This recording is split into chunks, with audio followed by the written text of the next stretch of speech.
चलिए शुरू कर लेते हैं कमोडिटी 10 बजे 10 मिनट की और एग्री मार्केट की चाल देखते हैं कि क्या कुछ हो रहा है इस मार्केट में। कल क्या हुआ और आज किस तरह की शुरुआत हो रही है। सबसे पहले जीरे की बात करते हैं, जहां पर लोअर लेवल पे खरीदारी दिख रही है। कल के सत्र में हमने देखा था करीब 2% की तेजी दिखी, 26,200 रुपए के ऊपर ये वायदा पहुंच चुका है। तो यहां पर लोअर लेवल पे लगातार खरीदारी देखने को अब पिछले कुछ दिनों से मिल रही है। धनिया की बात करें तो ये रेंज बाउंड ही है, 6,950 के आसपास है, दायरे में यहां पर कारोबार हो रहा है। लेकिन हल्दी में स्टॉकिस्ट की लिवाली बढ़ी है और उससे सपोर्ट मिल रहा है। 13,000 के नीचे जाने के बाद अब 13,500 के ऊपर आ चुका है। अच्छी रिकवरी यहां पर लौट कर आई है।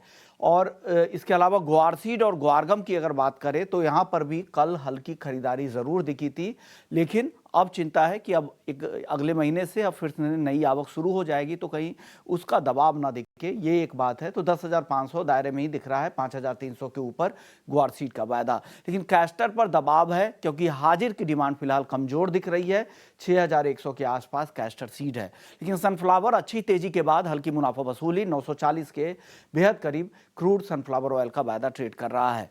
कपास की बात करें तो कपास एनसीडीएक्स पर 1600 के ऊपर है। खपत बढ़ने से, घरेलू बाजार में खपत बढ़ने से यहां पर कीमतों को सपोर्ट मिला है। लेकिन कपास खली सीजन का आखिरी कॉन्ट्रैक्ट है, वहां पर जबरदस्त रुख देखने को मिल रहा है, जबरदस्त तेजी कपास खली वायदा में। कल 5% की तेजी कपास खली वायदा में दिखी थी। 3600 रुपए के भी ऊपर ये कॉन्ट्रैक्ट पहुंच चुका है, 3650 के ऊपर कल 5% का उछाल दिखा।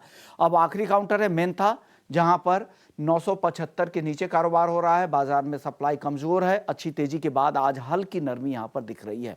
हमारे साथ कुवर्जी ग्रुप के हेड ऑफ रिसर्च और फंड मैनेजर रवि देवरा है। रवि जी, सबसे पहले जीरे में बताइए, कल अच्छी तेजी दिखी थी, क्या ये तेजी आपको टिकाऊ दिख रही है क्या?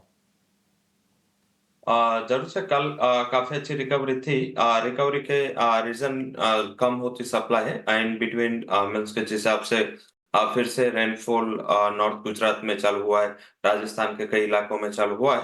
तो मुझे लग रहा है कि आगे ये जो रेनफॉल है एक्टिविटीज वो टिल थर्सडे तक की उम्मीद है। तो आई थिंक तब तक लग रहा है कि कोई ज्यादा बड़ी सेलिंग नहीं आनी चाहिए। उसके बाद थोड़ा सेलिंग रिज्यूम हो सकता है, थोड़ा माल हाजिर में आ सकता है, बट तब तक मुझे लग रहा है कि ये थोड़ा कंसर्न हट जाएगा। लेवल स्पेसिफिक आज का जो अभी लो पे चल रहा है 26,350 के करीब, 26,300 के करीब बाय करें।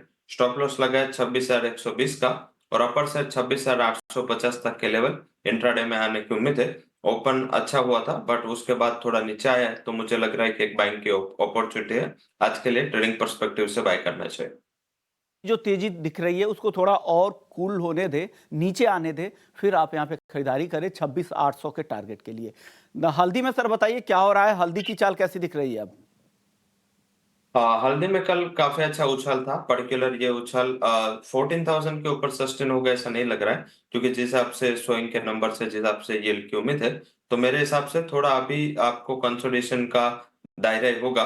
आज थोड़ा सेल ऑन राइज का स्ट्रेटेजी रखे, 13,520 13,528 के करीब सेल करे। स्टॉप लॉस लगाए 13,800 का और डाउन साइड 12,980 तक के लेवल आपको एक से दो ट्रेडिंग सेशन में आते हुए दिख सकते हैं। धनिया कैसा दिख रहा है रवि जी, यहाँ पर क्या कुछ तेजी की उम्मीद करें? 7,000 के नीचे की स्ट्रेटजी क्या है? यस, धनिया में तेजी की उम्मीद करें, बट यस थोड़ा मुझे लग रहा है कि टाइम लगेगा अभी, क्योंकि डिमांड में इतना ज्यादा कोई फोकस नहीं रहा है। तो मुझे लग रहा है कि बाय एंड डिप्स का स्ट्रेटेजी रखे। एंड अगर शॉर्ट टर्म का आपका नजरिया है, फॉर एग्जांपल आप मीन्स के 8 से 10 ट्रेडिंग सेशन तक रुक सकते हैं, तो 3150 7150 के टारगेट के लिए आप बाय कर सकते हैं। स्टॉप लॉस यहाँ से 6880 का लगाए। सीड ग्वारगम, इन दोनों में की चाल आगे कैसी दिख रही है? कल हल्की तेजी दिखी थी, आगे की चाल क्या लग रहा है? पोजिशनली या एक आध महीने के हिसाब से बताइए, ग्वार की चाल कैसी दिख रही है? वहां पे थोड़ा पोजिशनल बेस पे ही फोकस करें। आई थिंक इंट्राडे या एक दो ट्रेडिंग सेशन में इतना ज्यादा बड़ी वोलेटिलिटी की उम्मीद नहीं है। गुआर सीड की बात करते हैं, गुआर सीड 5,300 करीब मिले, वहां पे बाय करें। एंड आई थिंक अगर शॉर्ट टर्म आपको जाना है तो नया कॉन्ट्रैक्ट जो है अक्टूबर कॉन्ट्रैक्ट, वो 5,370 के करीब बाय कर ले। स्टॉप लॉस लगा अराउंड 5,300 का और टारगेट 5580 का रहेगा। और गुवार गम में भी अक्टूबर कॉन्ट्रैक्ट 10,580 के करीब बाय करे, स्टॉप लॉस 10,300 का लगाए और शॉर्ट टर्म का टारगेट 11,200 होगा। जी का नजरिया है अक्टूबर कॉन्ट्रैक्ट में ट्रेड करें और यहां पर पोजिशनल व्यू रखे। तेजी यहां से रवि जी को दिख रही है। कपास खली बताइए सर, बहुत ज्यादा तेजी नहीं आ गई 3650, अब क्या लग रहा है और तेजी बची है या अब काफी जोखिम हो गया है यहां पर? जरूर से तेजी काफी आ चुके हैं। लगातार 3 बार हमने ये इसको बाई की रिकमेंडेशन में दिया है, जिसका हमने लॉजिक भी दिया था जब ये अगस्त एक्सपायरी में जा रहा था। नया कॉन्ट्रैक्ट है वो अच्छा वहां पे कॉन्टागो में था और यही रीजन है और लगातार शॉर्ट कवरिंग की वहां पे ट्रेड बनी है। हालांकि जिस हिसाब से आप कपास के प्राइस देखे या कॉटन के प्राइसेस देखे, मुझे लग रहा है कि ये जो फंडामेंटल है वो मेजरली प्राइस इन हो चुके हैं। अभी ज्यादा रिस्क रिवॉर्ड फेवरेबल नहीं है। मेरे हिसाब से डिप का वेट करे, 3500 के करीब अगर मिलता है तो ही उसमें अभी बाय करे। मैक्सिमम मुझे लग रहा है कि 3780 से 3800 जा सकता है। उसके बिलो जाने की प्रोबेबिलिटी कम है, तो जो लॉन्ग बायर्स है वो लोग वहां पे एक बार प्रॉफिट बुक कर सकते हैं। 7803800 3780 3800 के ऊपर जाने की संभावना रवि जी को कपास कली में नहीं दिखती है। ये लेवल ध्यान में जरूर रखिएगा आप।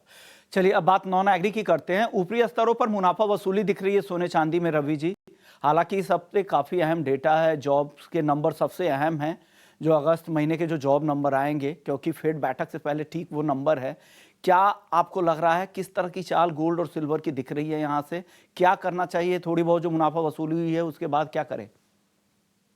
मेरे हिसाब से कंसोलिडेशन है। आई थिंक कोई कल यूएस के मार्केट क्लोज थे, साथ में देखे तो इम्पोर्टेंट मैक्रोस ये वीक में थर्सडे से आने, उसके पहले कोई ज्यादा इम्पोर्टेंट मैक्रोस के अनाउंसमेंट भी स्केड्यूल नहीं है। तो मुझे लग रहा है कि 1 से 2 ट्रेडिंग सेशन और कंसोलिडेशन आगे जा सकता है और उसके बाद नॉन फार्म पेरोल के डेटा के ऊपर मार्केट रेक करेगा, क्योंकि फेड के जो मीटिंग है उसके पहले का एक जॉब मार्केट का सबसे इम्पोर्टेंट डेटा ये फ्राइडे को आने हैं। उसके पहले थोड़ा कंसोलिडेशन है। साथ में bond yield and dollar index थोड़ा उसमें दोनों में थोड़ा इंच अप हुआ है, तो मुझे लग रहा है कि थोड़ा कंसोलिडेशन होगा। हालांकि ट्रेंड अभी भी मुझे फर्म दिख रहा है। ये जो कंसोलिडेशन है एक बाइंग की अपॉर्चुनिटी है, जिसमें गोल्ड को प्रेफर करे, 71,400 करीब गोल्ड में बाय करे, 71,180 के स्टॉप लॉस के साथ और 71,900 तक के लेवल आपको 1 से 2 ट्रेडिंग सेशन में आने चाहिए। तो आई थिंक वहां पे मुझे लग रहा है कि एक शॉर्ट कवरिंग आपको आज इवनिंग से आते हुए दिख सकती है। ओके। अब क्रूड की बताइए सर, क्रूड भी काफी कमजोर हो गया है। क्या अब यहाँ से रिकवरी का दौर शुरू होगा क्या, या ओपेक प्लस से जो उत्पादन बढ़ने की संभावना है, सप्लाई बढ़ने की संभावना है, उसका असर अभी जारी रहेगा? उसका असर जारी रहेगा। एक तो अभी तक जो मेजर इश्यू था वो इश्यू डिमांड का था और उसके साथ ही सप्लाई का इश्यू जुड़ा है।